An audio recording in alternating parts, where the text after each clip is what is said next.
চলে এসেছি সেই দোকানে, রূপক বাবুর সেই দোকানে। কোন দোকানে?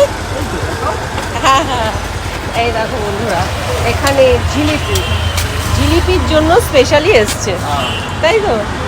হ্যাঁ, বলছে গুড়ের জিলিপি খাবে। গুড়ের জিলিপি সবাই খায়, কিন্তু কি গুড় এটা বলো?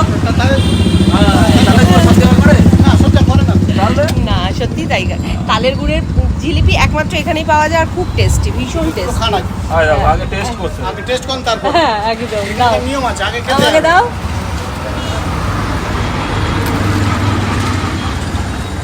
দারুণ দারুণ। যেমন খাস্তা তেমনি তালের গন্ধ গুড়ে।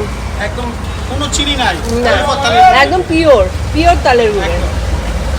আমাদের প্রতিটা জিনিসই এরকম। হ্যাঁ, সারা বছরের দোকান, হ্যাঁ। ভেজাল জিনিস তো দেওয়া যাবেই আর না। আমরা বন্ধু তো অনেক জায়গায় জিনিস শুরু করে খান। ধরুন, আবার কি দিচ্ছ? এটা খাই, এটাও খাই দেখুন। এটাও গুড়ের নাকি? না, ঠিক আছে, এটা বোঁদে। বোঁদে। তাই বলে মানে 1 মাস রাখলেও খারাপ হবে না। যেমন বোঁদেটা দারুণ খেতে, যেমন সব হালকা মিষ্টি। আর তো বলেই দিল দাদা। কতদিন থাকবে? 1 মাস থাকে। 1 মাস।